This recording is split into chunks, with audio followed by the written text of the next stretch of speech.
This class traces the minhag of avoiding the recitation of the Friday night Kiddush during the 7th hour after Chatzos. When and why did this custom begin?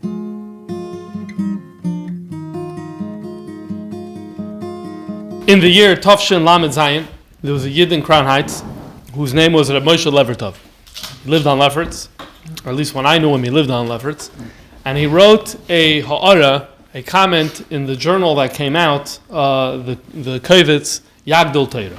He wrote as follows: "V'negea la'azhirus shaloi lasis kiddush al yayim belil Shabbos kodesh ben shah shishis u'shviyis." About being particular on Friday night, not to make kiddush in the 7th hour, after Chatzos, between 6 and 7 p.m. Hine biyosi biyichidis eisal kvoik tushasad mershlita. I was in Yichidis by the Rebbe. Sha'altiv, and I asked the Rebbe, Im nizharim etzleinu bazeh. Are we careful about this matter in Lubavitch in Chabad? Va'ana, and he answered, Shebilubavitch, and it's in parentheses, the word hayu nizharim bazeh. So in other words, did the Rebbe say that in Lubavitch we are careful about it, or did the Rebbe say that in Lubavitch they were careful about it? Either way, the idea is that this is something that Lubavitchers do keep. It's a minhag that is minhag Chabad. And the Rebbe said, Megate Nachen Zeger, we follow the clock. I'll come back to that in a second. Aber men hitzich, we're careful about this. So, Megate Nach the Zeger, we follow the clock, is because one of the big topics that people like to talk about when it comes to this discussion is how do you calculate the proper hour? And in fact, that's not the discussion we're going to have tonight. I'm not really equipped to talk about that. And that is, there's a controversy about the proper way of calculation. There are actually multiple controversies about the proper way of calculating. That's not going to be our focus. And that's what the Rebbe was alluding to when he said, Megate Nachen Zeger. The point is, the larger point is that the Rebbe said that this is something we're careful about. So what are we going to explore today? What we're going to explore today is the origins of this minhag and the meaning of this minhag. Where did it come from? How did it develop? And what was the purpose of this minhag? One other point, that 2 years later in Tafshin Lamed Tes, the Rebbe wrote a few lines that was included in the Yagdol Teira in Tafshin Lamed Tes. And basically what happened over here is that there was a discussion over there about what the Rebbe saw, the way the Rebbe observed people keeping this minhag. So the Rebbe clarified that when he said what he saw, he didn't mean the Rebbeim. What he meant when he said he saw how people calculate the time, it's Amad Dabar, the regular people. Why? Because Bebeis Amur, in my father's home, the Rebbe said, and what I saw by the Frierdiker Rebbe, they anyway would normally make Kiddush way late into the night. So in other words, the Rebbeim didn't even have an opportunity to be careful about this minhag because as a standard operating procedure, they were making Kiddush late at night. So when the Rebbe said, when he was commenting about how people observe it, what he meant was how regular Hasidim were observing it, not the Rebbe. So again, now that we know that this is something that in Lubavitch that we're Nizar, so we become curious to know where did this come from and what is the meaning and purpose of this interesting custom. So in order to understand this, we need to go start at the beginning.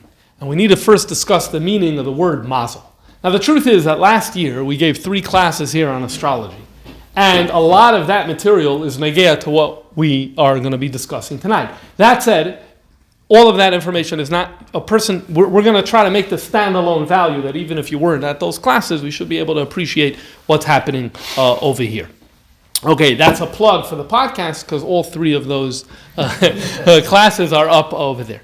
Okay, there's a pasuk in Malachim Beis, Perek of Gimel, talking about King Yoshiyahu, and it says as follows: he was a good king. Why? Because v'hishpis as hakmarim asher nasnu malcha Yehuda. He got rid of all of the priests of Avodah Zarah that previous kings had established among the Jewish people. As we know, during the time of the kings, there was a big nisayon of Avodah Zarah, and some of them promoted it. Yoshiyahu came and got rid of these priests. Then it goes on and says, he also got rid of Ves Hamakatrim LaBaal, the people who brought sacrifices to the Baal. That's one of the deities that was worshipped at the time. La Shemesh, the sun. V'leyareach, the moon. V'lamazalois, we'll come back to that word in a second. Ulechol tzva hashamayim means all the heavenly bodies. What is unique about mazalos? what's unique about mazalos is this is different from chol tzva hashemayim. The mazalos, the Radak explains in Sefer HaSheirashim, in the erech of nazal or nazel, that this word means to flow. Nazel means to flow. Nazal means to flow. A mazal means a flowing object. And he quotes this pasuk to say that water could flow. When human beings, especially in ancient times, when they looked up at the heavens, what they saw is as follows. They saw stationary stars. That was tzva shamayim. They're more or less were in the same place every day. And then what happened was they saw what we call today planets. They saw objects that were orbiting Earth. Mercury, Venus, whatever it was. So these are called the mazalis. So you have Shemesh, Yoreach, the mazalis, and the chol tzva shamayim. That's what the mazalis are. So the mazalis are heavenly bodies that are orbiting. That's what a mazal is. Orbiting was malashon flow. Okay. Now, what happens is, all of this is astronomy. All of this is astronomy, meaning it's the study of the heavenly bodies. However, there's a whole other thing that's called astrology. Astrology is different from astronomy. Astronomy just means learning about the heavenly bodies, the relative positions, anything that has to do with space and the planets and orbiting and all of that material. Astrology is something else. What's astrology? So here we need to give a little bit of a summary of this, of what astrology is. You know, we have in English a word that's called the flu. The flu. I know something or two about the flu. So now, the flu comes from a bigger word called influenza. What does influenza mean? The word influenza is related to the word influence. Why? Because when there was this outbreak, I'm not entirely sure when it started, but a few hundred years ago, when there was an outbreak, they used the word influence to describe this outbreak. Influence of what? Influence of heavenly bodies. Meaning, there was a belief that because of something going on in the mazalis and the tzva shamayim, it had a negative impact down here on earth, that a significant portion of the population got sick. There's another English word that is similar as well. The word disaster. Where does the word disaster come from? What's the shurish of the word? The word astro means a star, like they use in Astros, right? So astro is a star. So disaster, this is bad. Disaster means bad star. In other words, the idea was, why did this negative event happen? The belief was, it was due to the influence of a bad star in Olam Hazeh. This is called astrology. Astrology is the idea that heavenly bodies, the sun, the moon, the planets, the stars, constellations of stars, have an influence on things that go on in this world beyond just that the sun gives light and that the moon gives light, etc., but that impact of so much that goes on in this world. What are the different types of influence? So one type of astrology is called natal astrology. What's natal astrology? That it's the position of the heavenly bodies at the time of a person's birth. And what does this impact? So one thing, a person's human character, his character, smart, good looking, all these things is indicated by the mazel, by the positions of the heavenly bodies at the time that the person is born. That's one type of astrology. Another thing of natal astrology is how successful this person is going to be in life. Famous statement of the Gemara that we'll come to soon. We're not going to come to it soon, but it's a famous statement of the Gemara that Bane Chaya Mezayna, which essentially means success in all different areas of life, is Tali and Mazel. That statement is an astrological statement, in where it's saying that a person's destiny is determined by how the positions of the heavenly bodies are positioned when the person is born. That's all natal astrology. Then there's another type of astrology. This is that events that happen in the world, such as war or illness or things like that, also could be a result of the heavenly bodies. Now, in this whole sugya, there's different types of influencers, meaning there's different types of ways that the heavenly bodies have an influence. So number one, what's more famous in our culture today is what's called sun sign astrology. What's sun sign astrology? It basically works like this. When you look up at heaven, the ancients already did this, they saw the clusters of stars, and they looked like they formed images, and they gave them names based on on the images that they had. Now, what happens is that as the sun travels, as the sun makes its movements during the year, when we look up, the sun is in a different position, whether it's spring, whether it's fall, whether it's winter, whatever. So when they looked up in the ancient times and they saw the sun, it looked to be in different positions. One position it could be against a certain constellation of stars, and another month it was against a different constellation of stars. And so therefore this was one type of astrology, and this is what's really popular today. When someone opens a newspaper and they're reading their horoscope, it goes by this type of astrology. It goes by the month, and it's like, oh, you were born between this day and that day, so then this type of destiny awaits you today or whatever it is. So this is one type of astrology. It's a monthly astrology. This type of astrology does not make so much appearance in Chazal. Famous appearance where it is made in Chazal is in Adar. Why? Because the Medrash says that Haman said he was looking for a good month to attack the Jews, and he chose Adar. It says for two reasons. One is because Moshe Rabbeinu passed away in Adar. But another reason the Medrash gives of why he chose Adar was because Adar is the mazel of Dagim, and in the English word, I forget the name. What is it?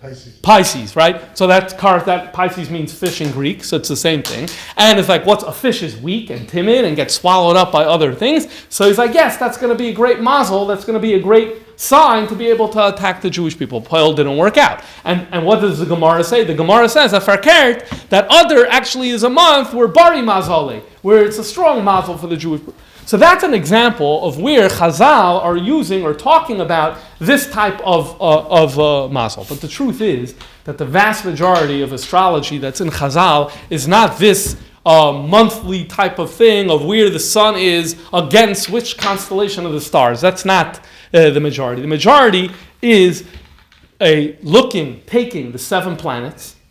Taking the 7 planets, when you say 7 planets, it's 5 planets and the sun and the moon, and saying that every hour, one of these planets is moishel, is in control of what goes on in the world. Now, there's a big difference between the two, because in the sun sign astrology, it's observable. In other words, we could say the sun is in a certain position, and it's against a certain constellation of stars. That's something that's an objective fact. Now, whether a person believes that has an influence on what goes on in the world is another story. But at the end of the day, the idea is an astronomical idea of where the sun is relative to a certain constellation of stars. But what Chazal spoke about, Mazel Shois and Mazel Yom, there's nothing observable. They're just saying that this planet controls this hour, the next planet, the next hour, as we're going to see. Okay, that's what Chazal spoke about more. It's Mazel Shois and Mazel Yom. Now, another big yesod in astrology is that not only all this is happening, but Chachamim down here in this world have the ability to look into at the sky, see what's going on, and then make all types of predictions about human being, what type of person I'm going to be, what I should do and what I shouldn't do. Is there going to be war? Is there going to be peace? Is there going to be illness? Is there going to be health, etc., etc.? Okay. Now, a few more points. The Rambam, as we discussed in those classes, when an arichis in this, the Rambam has a famous letter where he says this whole thing of astrology is bonkers. He says it's not true. Okay? And he downplays the whole thing and says that it's a terrible thing and it's even usher to be engaged in this and whatever. But the reality is that most Rishonim looked and said that if you look at Chazal, you see that Chazal took this stuff seriously. You see that Chazal took it seriously. Okay, if you want more, you could go back to those classes to hear a little bit more about the arguments on either side. Now, what does this influence mean? What does this influence mean? This influence could be understood in 2 ways. I'll give you 2 models to understand it. One is the physical model, and the other is the siman model.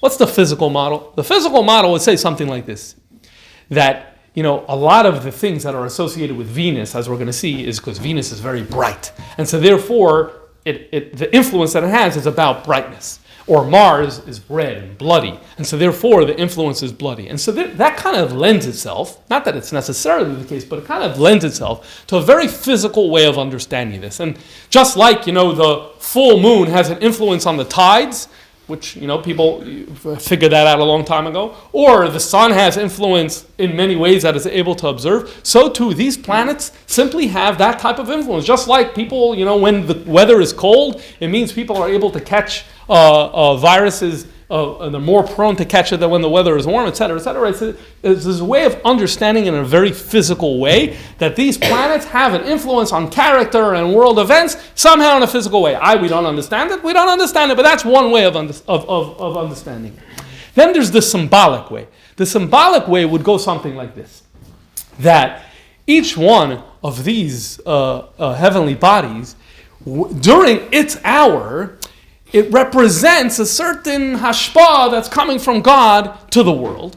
And when that hashpah from Hashem coming to the world is more gvuradik, is more chesedik or whatever. And it just happens to be that these hours, these heavenly bodies, which are said to be in control during that hour, is just a siman that something spiritual or something else is going on. And so then you wouldn't be looking for like some sort of magnetic type of influence that the planet has on the world or on the person. You would just be saying that it's a siman for what's happening. Okay, so this is a little bit of background information because all of this is going to become very important for the topic of that we're going to be talking about. So first, let's look at some of the sources that talk about mazalis and astrology in Chazal.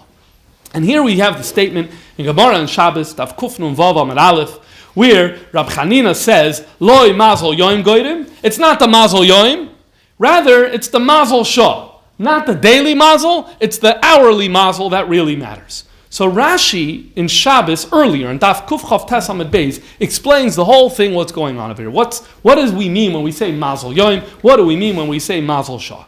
And he gives a siman. Rashi begins by giving a siman of Shatzam Chanchal. This is a siman for 7 different heavenly bodies. Let's read what he says. Says Rashi.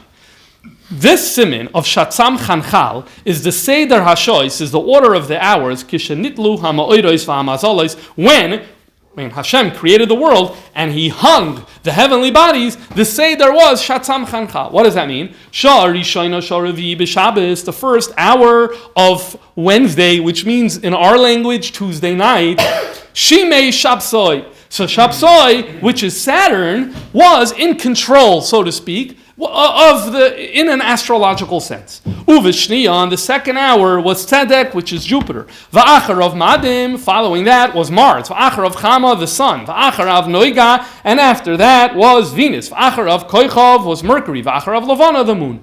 Nimsu Shava HaMazalis L'Shava HaShois. So you have 7 mazalos corresponding for 7 hours. V'choizrim Chalila La'olam, and this goes on and on and on. Now, what happens is, each day ends up being in a different order, because you have 24 hours in a day, a cycle of 7 is 7, 7, 7, and then there's 3 extra hours, so therefore, the Seder of how it looks on Sunday, and on Monday, and on Tuesday is different. But if you look at a week is 168 hours, which divides itself into 7, so therefore, every week will replicate itself exactly. So therefore, every single Wednesday is going to be at 6, the 6th hour is going to be the exact same mazel.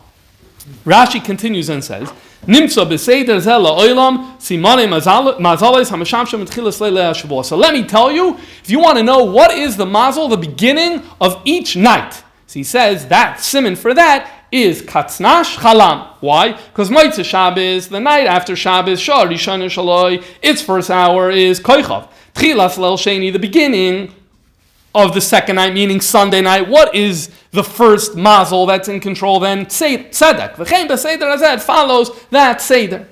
Now Rashi tells you the first hour of every day. V'seder tchilas simanei hayomim. What is the first hour every single day? It's chalam katznash during day hours. Shah rishon shalacha b'Shabbos. The first hour of day on Sunday is chama, the sun. V'shal sheni b'Shabbos. The first hour on Monday is the moon. V'shal shlishi b'Shabbos is madim, is Mars. Now here's a very important thing, that we know the days of the week. What are the days of the week? Sunday, Monday, Tuesday. Where do these names come from? Here you have your answer for how these names come from. What's the first hour of daytime mazel on Sunday? The chama. Chama is in control. Because Chama is in control is the first hour, this is what Mazel Yom means. Mazel Yom means the first hour of the day, that one reigns supreme and has control over the whole day, more so than over any of the other Mazalis. That's what Mazel Yom is. The first hour of each day. So Rashi just told you, what's the first hour of Sunday? Chama. What's the first hour of Monday? Levana. Sunday, Monday. Man is the moon. Now, in English language, it doesn't work anymore for Tuesday, Wednesday, or Thursday, and that's because of the influence of the German, which gets into, and Friday, which gets into other things. But in many of the other Romance languages, such as French or whatever, it actually continues. Because Tuesday is Mars, right? And in French, what? Mardi, right? So that's Mars. And likewise, it continues for Wednesday, Thursday. I remember Thursday is Jeudi, which is Jupiter, and Mechadi is Mercury for Wednesday, right? So this really continues. What's happening here? It's the first hour of the day. It's this siman of Chalam Katznash, the first hour of the day. That's Mazel Yoim. Now go back to what the Gemara was saying. Rab Chanina said, I know what Mazel Yom is, but that's not what controls. What really controls is Mazel Shah. In other words, I don't really care about the first hour of every single day. What I care is about each individual hour, because the Mazel that is reigning during that individual hour, that's the one who has all the say, that's the one who has all the influence, and we don't really care so much about the day. Now it would be tempting to say that that's why in Judaism we don't use the name Sunday, Monday, Tuesday, Wednesday, because we don't believe in the first mazel of each day having influence, at least not according to Rabbi Chanina, because we believe that according to Rabbi Chanina, what we're saying is every hour is completely independent. So, but the emes is, at least the Ramban, when he explains in Parshas Yisro, when he explains why Yidden say Yom Rishon, Yom Sheni, Yom Shlishi, and don't use these days, he just says this is because our focus is Shabbos, we're centered around Shabbos, and therefore we're counting down to Shabbos. That's what he said. So I don't know if you can make that particular suggestion. Hold on, let's continue. Questions at the end. Then all of that is a general introduction to this idea. So now we know what astrology is, so it means we know what mazalos are, and we know the general system, how it works throughout the week. Now let's zero in on Mars. Let's zero in on Mazel Maidim. Says the Gemara in Shabbos Daf Kuf Nun Vav Amud Aleph, Hai man de b'madim, a person who is born in madim, yeh gavar ashe dama, is going to be a person who spills blood. Here is natal astrology. Here's the idea of being born in the mazel of Mars during that hour, whenever it is. That person is going to be a spiller of blood. Now this raises a whole problem. I'm going to be a murderer. How can you say that? Where's my Bechira Chavshis? We spoke about this at great length in the previous series, but that's quickly resolved by Rav Ashi. Because Amar Rav Ashi, when we say he's going to spill blood, is Iumana, Iganava, Itabacha, Imahoila. This person could be a doctor, a uman, someone who lets blood. It could be a ganev, that's negative, tabacha. It could be a butcher, a moil. In other words, there are many positive outlets where this could go. And so therefore, a person isn't locked in, so to speak. But what do we see already? What we see already is that there's an association. Madim is already a negative mazel. It's negative. The negative stuff come. It's not that negative must come, but the negative stuff, the bloody stuff, the murderers come from mazel madim. Amar Rabba, the Gemara continues, Ana b'madim havai. Rabba says, I was born in madim. It's almost as if he was saying, and I'm not someone who kills. I'm not someone who causes any spilling of blood. Amar Abaya. So Abaya answered, yes, indeed you do. Mar name anish v'katel. You are a Rav. You're a leader of a Bezdin. You have police powers, and you have punished people. In fact, you have issued the death sentence, and that is a result of you coming from, you having this influence from Madim. He killed Reb Zeta. This is one, I heard you about Reb Zeta. This is one Gemara. Next Gemara, Shabbos, Daf Kuf Chav Tes, Amid Beis. Amar Shmuel, another Gemara that says like this: Pursa the Dama. When is the right time to draw blood? In other words, we know that till actually pretty recently, the most common thing, very common way of healing was to let blood. In fact, this was used for all different types of purposes, for bigger injuries, for smaller injuries. This was a very common thing. So now the shaila is, when's the right time to let blood? So Shmuel says Chad b'Shabbata on Sunday, Arba on Wednesday, Umale Shabbata on Friday. Avol Sheni v'Chamishi loy. Don't do it on Monday and Thursday. What's the reason you shouldn't do it on Monday and Thursday? Shabez and Shamayla v'Shamata shavin ke'echad. What this means is a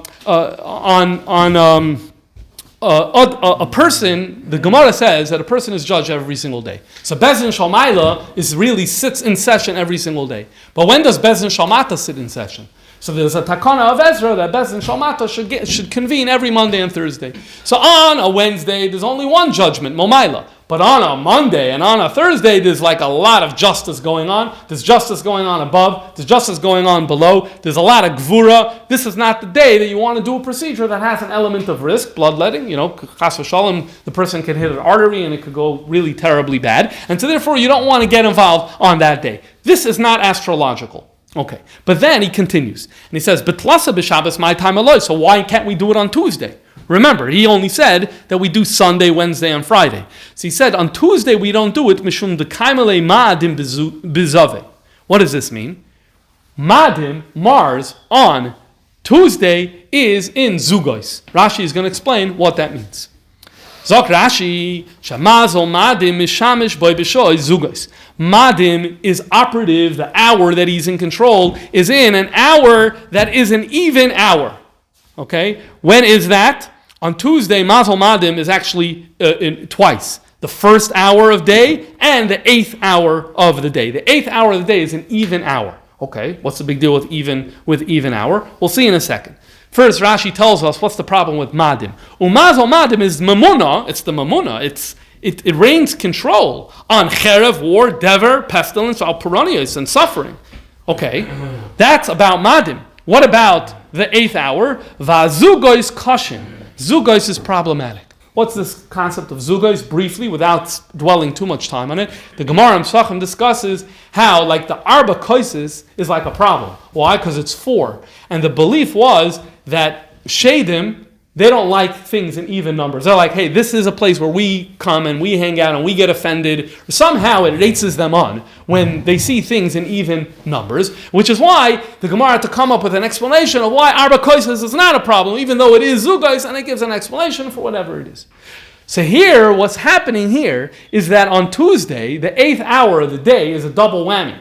On the one hand, it's Madim. That's bad enough. But in addition to that, it's Madim in the 8th hour, which is Zugos, and it's like, oh, this is really trouble. And so therefore, there's 2 ways of saying it. Either you say, stay away from the whole day, and don't do any bloodletting on the whole day, even not in the 8th hour, or you would say, stay away the whole day, because we're afraid you're going to end up doing it in the 8th hour. That I'm not entirely sure how to learn Pshat here. But, fine. This is what he's saying over here. What's the problem with Zugos? Because that's the area with Shadim. Again, I know this raises a whole question about Shadim, and it raises a whole question about Zugos, but it's not our topic for tonight. And so therefore, it's too prone for negativity. Avol shar yamim on other days, ein madim, although you have madim every day, but ein madim bezugay shalem. You don't have it in even hours. In loy balayla, the only time you have it in even hours is at night, but by night, no one does hakaza anyway, and so therefore it's not considered an issue. This is what Rashi says. So this is a second Gemara. We have 2 Gemaras. The first one more about the person's birth, that madim has the potential to lead to something really negative, and secondly, it's not about birth, but it's about the idea that something could go wrong during medical procedure is more prone to happen when there is Mazel Madim in control. Now the Gemara continues and asks the question and says, why Friday is it okay? Why Friday is it okay? Frek the Gemara, Mali Shabbata Nama Kaime Bezuve. Mali Shabbata on Friday, it's also in an even hour. How is it an even hour? Because it's the 6th hour of daylight. The 6th hour of daylight is there. And for the Gemara, and Afal became, everyone's doing bloodletting on Friday. And for the Gemara, because many people trample on it, think nothing of it, so therefore it's mutter. And in fact, Hashem is going to protect that nothing bad is going to happen. This is an idea that comes up in the Gemara on a number of occasions. And that is a certain activity that we suspect that there's an element of danger. We're not entirely sure what the nature and the scope of the danger it is. So the default position is you have to be careful. But if we see that in a society, not only people go about doing it and they're not harmed, but they actually think nothing of it. Dashu beiram, they think nothing of it. So then we say, from a halachic perspective, okay, we're not going to consider this dangerous anymore, because how do you define danger? If you have an entire community saying, we think nothing of it, obviously it means that people have done this activity many times and they weren't hurt. And so therefore we can say it's not dangerous. We believe there's an element of risk there. Hashem is going to guard them. This comes up, by the way, in the sugya, when you talk generally in the sugya about assuming risk. This is a big factor that comes into the discussion. Now the shaila is, why was everyone bloodletting? Why was everyone trampling on this fear on Friday? And for Rashi, says Rashi, Kivin the Dashu Beirabim, I'll just say outside what he says. He says as follows. We know, he says from another Gemara, that the day after bloodletting, you want to eat fish. Okay? Shabbos, you're eating fish. Friday, you do the bloodletting, then the next day, you're eating your fish. You could say, do it on another day and eat fish. No, eating fish during the week, that costs money, it's expensive. That's why it's covered Shabbos, because it's expensive. And so therefore there was turned into a societal need to basically do bloodletting on Friday because of the eating the fish on Shabbos, and so people started doing it, they're trampling upon it, things look okay, so we say, go ahead, and we say it's okay to do it on Friday, even though you have Mazel Madim in the 6th hour of daylight from counting from the morning. Okay. Let's continue and see how this concept further developed. Now we're going to move into the Middle Ages. We're going to move into the Middle Ages and we're going to see that now they're going to zone in on a Mazel Madim that is reigning in control at the beginning of Shabbos. And this is where we're going to start moving toward an issue with making Kiddush or being Mekabel Shabbos, as we're going to see during that time. The Gemara famously says, Gemara on Shabbos, that every Friday night there are 2 malachim that come to a person's home. And here I should say that many of the sources that we're having, that I'm going to be citing from here now, come from Rabbi Oberlander, has a sefer called Minhag Torah, I believe, and he collected the majority of these sources. It's a very good resource. If you're interested in learning more about the topic, see there. So the Gemara says that 2 malachim come, a good malach comes, a bad malach comes, and they say, if the house is set and all ready for Shabbos, so the good malach says, next week will be like this, and the bad malach is forced to say amen. If, however, they come and they see everything's in disarray, then the bad malach says, yeah, let next week become like, be a repeat, and the good malach is forced to say amen. That's a very interesting Gemara. Why is a bad malach with me? Why is it coming home with me on Shabbos? It's a lot of interesting questions. And maybe because of these questions, or maybe not because of these questions, there's a very interesting interpretation that was given to this Gemara by one of the Rishonim, not very well known, whose name was Meir Koichav, or Meir Koichavi. Now it's interesting because he's going to give this Gemara, the Gemara is talking about malachim. He's going to give it an astrological interpretation. So I thought that it's cute because his name is Meir Koichav, which is a star. But it turns out that he comes from a place in France, his place where he lived was called Étoile, which means a star, and this was very common to give people that name. Like one of the Rishonim who comes from Montpellier is called minhag, because Montpellier means the mountain. There are many examples, especially in the south of France, this was very common. The Meiri, many other names like that are Hebrew interpretations of the places where they were living, so this is him. He's cited in the Abudraham. And what he basically says is as follows. He says, you want to know what these 2 angels are? Let's read inside. These 2 angels correspond to the astrological mazalis. Shamazel Tzedek. What's Tzedek? Jupiter, right? Mishamesh B'Shah Achroino Shal Erev Shabbos. The last hour of Friday is Jupiter. Umalach Shaloi, and his angel is Tzadkiel Shmai. It's a good angel. Mazel Tov. It's a good mazel. It's a good malach. Umadim Mishamesh B'Shah Rishayna Shalel Shabbos. Mars is the first hour of the night of Shabbos. Umalach Shaloi Samol Shmai. And his malach is the malach that some people won't even say. They'll only say Samach Mem because it represents the worst of the worst. V'zel malach ra. So it turns out that you have these 2 good angels. They're meeting each other because 1 hour spills into the next hour. This one is the first hour of Shabbos, is the first hour before Shabbos. And this one is the first hour of Shabbos, and that's the one that's leaving because it's the hour before Shabbos. It means, astrology. Astrology is going home with you because Pashat, the hours of the time that you're in. The hours of the last hour of day and the first hour of night. There are other Rishonim as well, who, again, Meir Koichavi lived in the 13th century. There are other Rishonim that came after that also interpreted the Gemara in this way. The most important thing about it over here is we see they're giving a certain significance now. All of a sudden, they're pointing their light at this first hour of Shabbos, telling us that this is a Madim hour. Till then, the Gemara never spoke about this first hour of Shabbos, never focused a light on the first hour of the night of Shabbos. These are the first ones to focus on the light of the first Shabbos. Obviously, they're pointing back to the Gemara and saying that's what the Gemara means with the Malachim, but it's not overtly in the Gemara. This is what they're doing. And this is kind of going to lead to this whole idea of not making Kiddush. So here is where we move to the next step. The next step comes from the Talmidim of the Arizal. As we know, the Arizal lived in the 16th century in Sfas, and he made he had a tremendous impact on Am Yisrael. And one of the big impacts on Am Yisrael was Friday night. Because Friday night before the Arizal, you came to Shul, you said Baruch Hu, and you said Amar Varovim. And that was that. And you came home, you made Kiddush.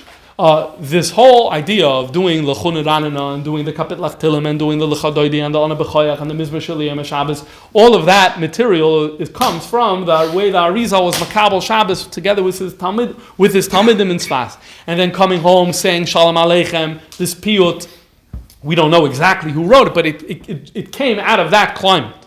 Came out of that time. The first time we see Shalom Aleichem in a book is in the early 1600s, Mamish, and that Kufa. And Al Darazeh saying Eishes Chayil, and there are many other things. So Friday night really got a whole facelift, Behemshech Arizal. And because of this, what happened was that, I don't know the exact year, but starting already in the early 1600s at least, there's this genre that's called Tikkunei Shabbos. The truth is, it's still with us today because the average bencher that a person has, if it has Kiddush, it's called Tikkunei Shabbos. What is Tikkunei Shabbos? What does this mean? One of the big ideas of Arizal was Tikkunim. We're not going to get into it, but this was a big idea in the Kabbalah of Arizal was the concept of Tikkun and Tikkunim. And so the Seder that he established for Friday night was called Tikkunei Shabbos.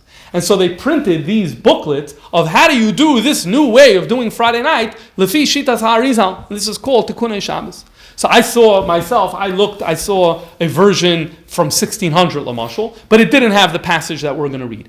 If you go to the Krakow 1612 edition, it's not entirely sure if it's 1612, but it's around that time.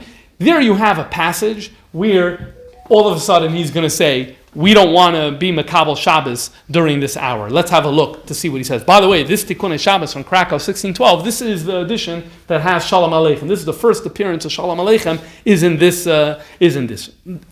edition. No one knows who actually wrote it. No one assumes that the Arizal wrote it. The assumption is it came from his students. Is it directly students? Is it students of his students? No one really knows. Okay, so it says as follows. After davening Friday night, don't hang out too much in shul. Because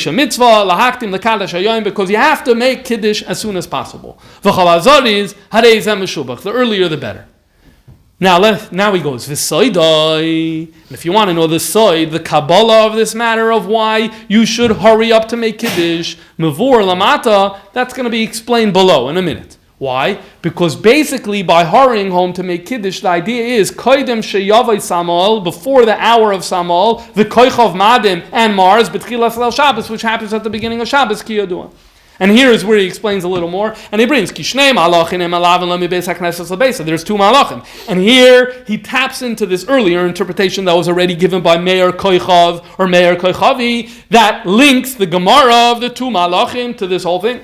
And he quotes it. And he says, and then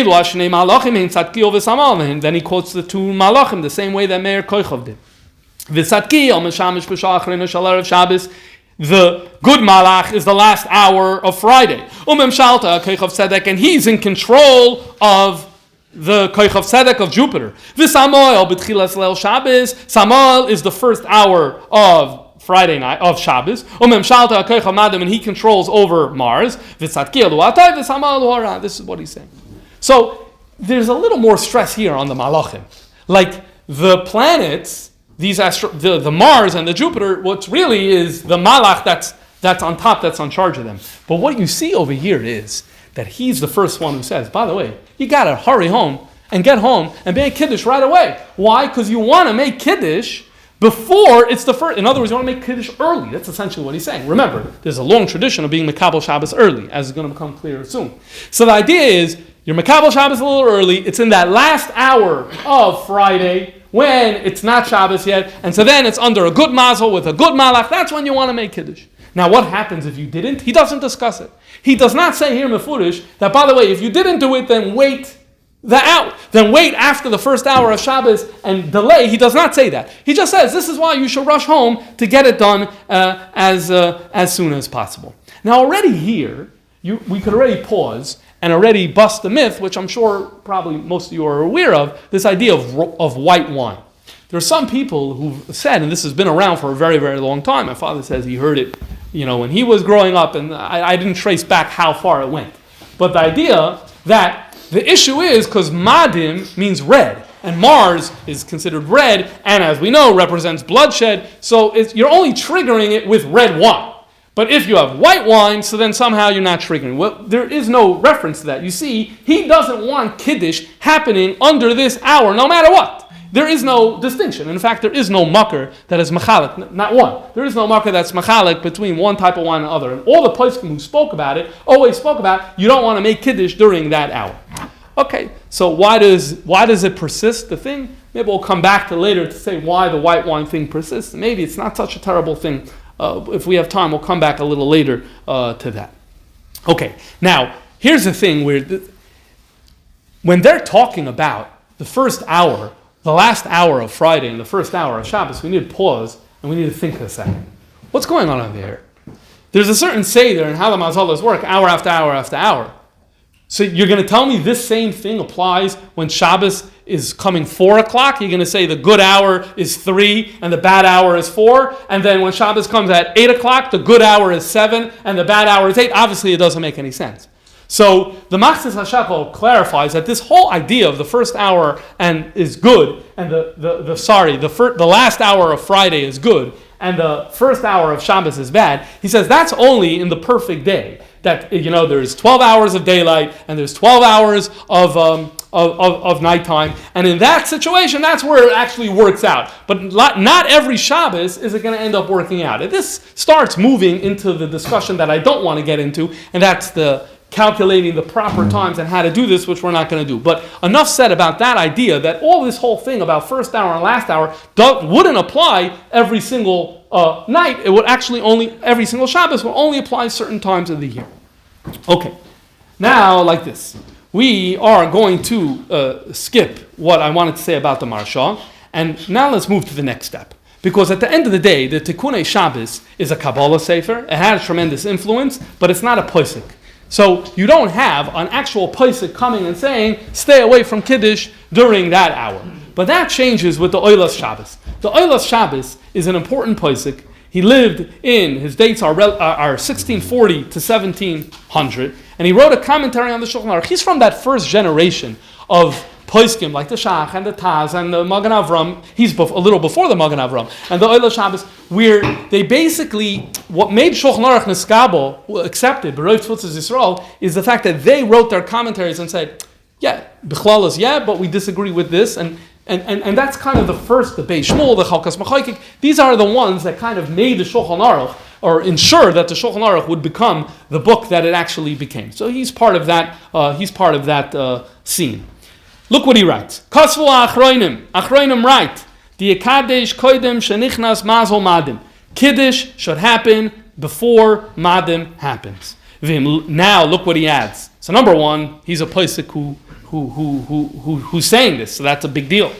Now look what he continues. Vim loy Kiddush miboid yoim. What if you didn't make Kiddush during that last hour of Friday, which is the good hour, and now it's the first hour of Shabbos, the bad hour? What do you do? Says he, Yamtin ad sheyavar mamshelas madavi kaddish. You gotta wait. You gotta wait for the Mars hour to pass. This is what he says. Now what's interesting is that the Magen Avram brings this. In fact, the Magen Avram very often argues with the Oilas Shabbos on many different topics. I saw on a Sefer that the Magen Avram, the Oilas Shabbos was printed once in the year 1681. It wasn't reprinted till 20 years ago, a second time, which is an amazing thing. And this was a Sefer that was quoted widely. So the reason for that, I saw in the Sefer called Klilas Yoifi, that what happened was that once the Magen Avram made his Sefer, he kind of took all the attention away from the Oilas Tamid. It's the Oilas Shabbos. It's the same author. He wrote two Sfarim, Oilas Tamid and Oilas Shabbos. And especially because he argues with him so much, so people are like, okay, we're going with the Magen Avram. Afal Bikain, the Magen Avram in this case agrees. Look what he writes. Magen Avram writes, the Kasab Tikkunei Shabbos, he quotes from the Tikkunei Shabbos, from that earlier source, Sheyakadish Koidem Laila, you got to do it before night.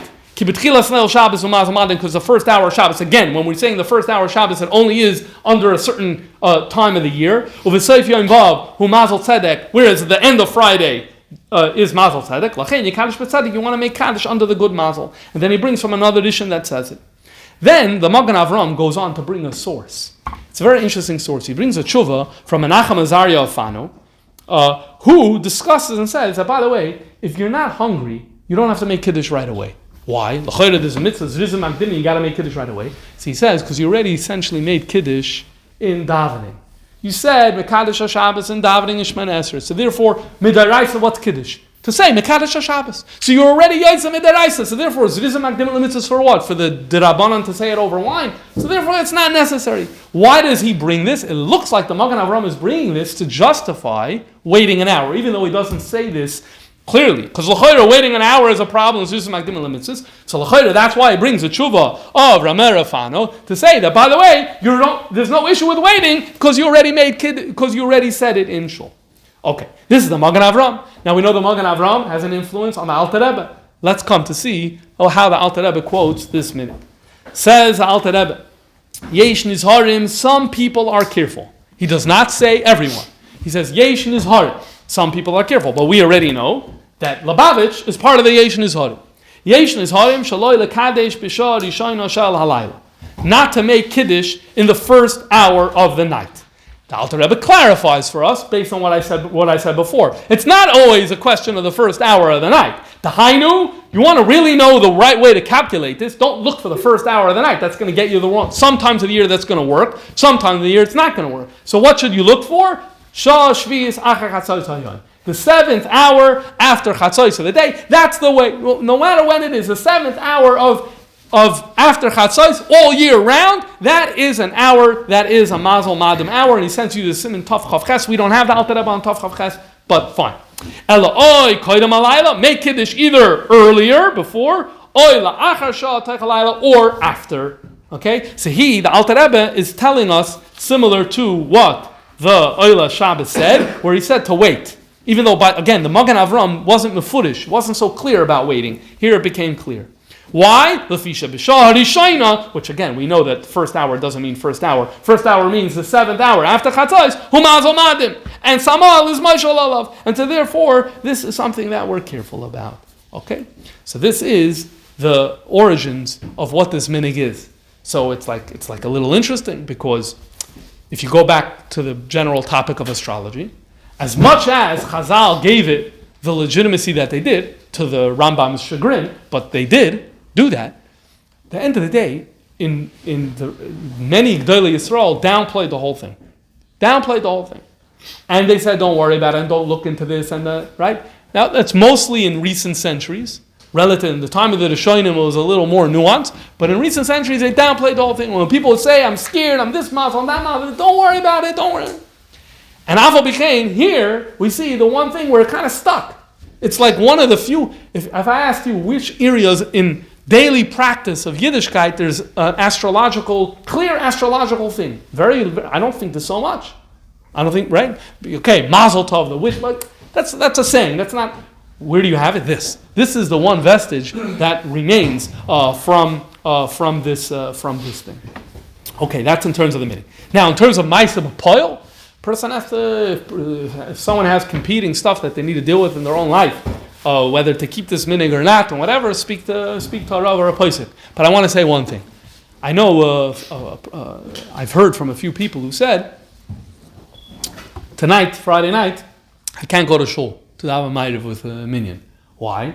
Because I don't want to make. Because then I'm not going to be able to. I'm going to make kiddush between 6 and 7, and I can't wait for later, so I'm not going to go to shul.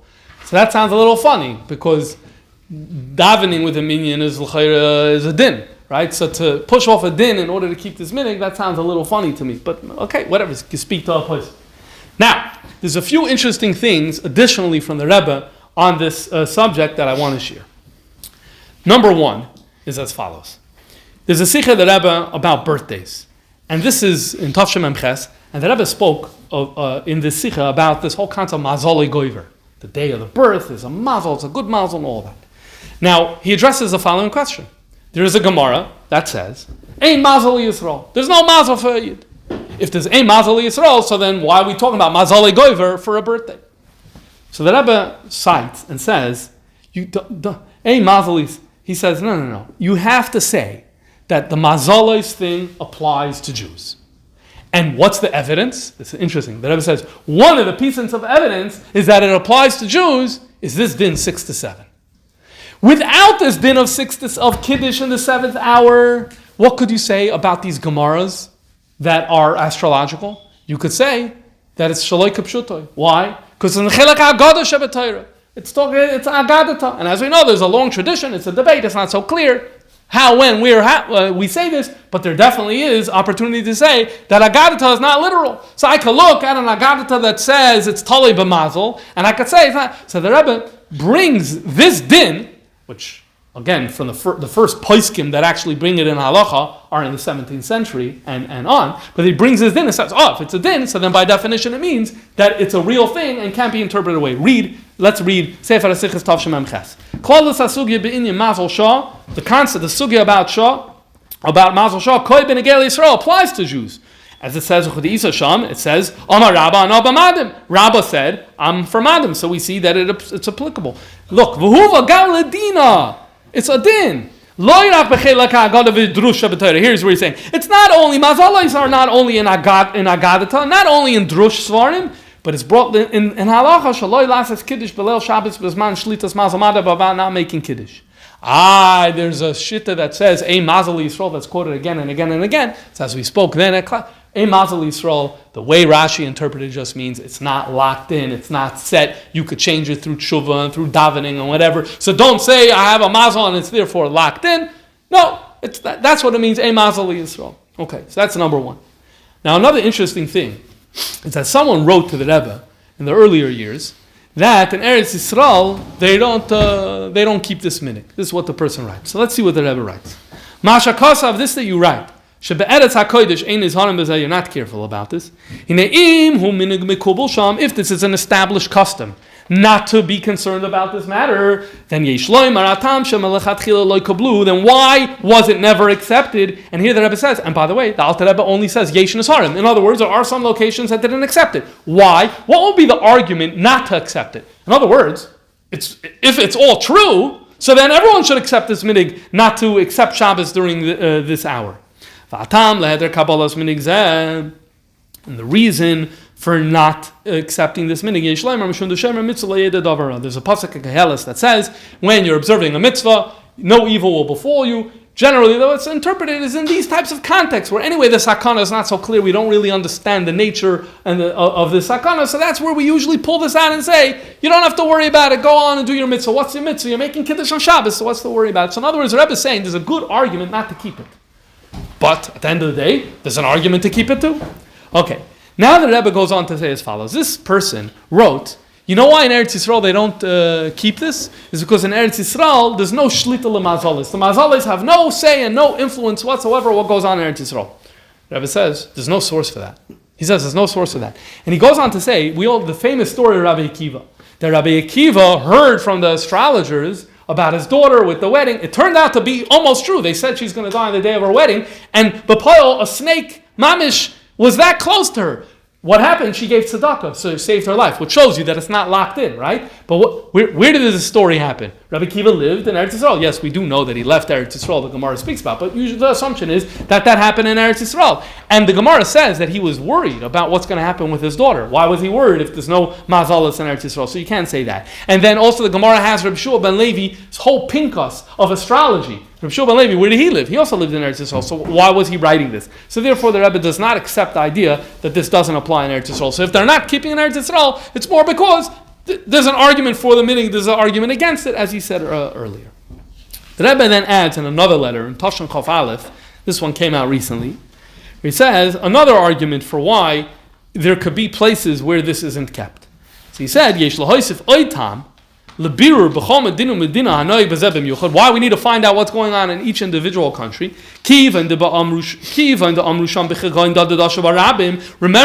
with the bloodletting that on Friday it was okay because dashu barabim, the majority of people don't care about it, so then it shows it's not a sakana. So therefore you could say the same thing. If you're in a place where no one keeps this thing, so then the same thing, like it worked for the bloodletting, which happens to be on Friday, by the way, so it could work for this too. So that's another argument. So in other words, you could say dashu barabim, shemer p'sayim Hashem, you don't need to worry about it. You could say shemer mitzvah davar ra, and that would be another reason. But ultimately when it comes to minhagim, it's not like a one persuasive argument over the other. It's like this is one way of doing it, here's another way of doing it. There's as far this way, there's as far that way. One other small thing is that someone wrote to the Rebbe, also in Tafshan Chof Aleph, that maybe when you're doing Hachnasas Orchim, so because it's a mitzvah of Hachnasas Orchim, so the mitzvah of Hachnasas Orchim should mean Shomer mitzvah lo yeda davar ra, and because of that, it should be a non-issue. And so therefore, if you're having guests, you don't need to worry about this. So the Rebbe said, that only applies to you as the host, that you're doing the mitzvah. But what that person, who is your guest, what is his mitzvah? He's not doing Hachnasas Orchim. So because he's not doing his mitzvah, so it's dangerous for him. If it's dangerous for him, so now, rather than you doing a mitzvah by hosting him, so then fakert, you're kind of almost hurting him. So therefore the Rebbe rejected this idea that Hachnasas Orchim would move this whole thing away. Now, I'll conclude with a question. The question that I have is that if you track the sources, you'll actually see that what the earliest sources wanted was about Kabbalas Shabbos. They wanted the Kabbalas Shabbos, except Shabbos and Kiddush. But what ends up happening is that it came now all about Kiddush. Kabbalah Shabbos happens during that hour. Davening happens that hour, which, by the way, davening is Kiddush midday, happens during that problematic hour. So somehow it became about the Kiddush with the wine, which is really interesting, but you see already, the Alter Rebbe says that. The Alter Rebbe makes it about Shaloi LeKadesh, about Kiddush. And also the Tikkunei Shabbos, if you look, his focus was Kiddush. I can't say I have so much clarity on this subject. But that's that. The bottom line is, one other element to this is a whole other sugya. The whole other sugya is the calculating, and if you like the math, and you like studying about the heavenly bodies and the cheshbonis and all that, it's a fascinating sugya of how to define when chatzos is and all of that, and then based on that, coming up with different calculations for what that hour is and how to observe it during different times of the year, but that's beyond my pay grade. And so the main thing is that we should all stay safe, and mazel madim shouldn't have a negative effect on us, and we should all be good and gesund.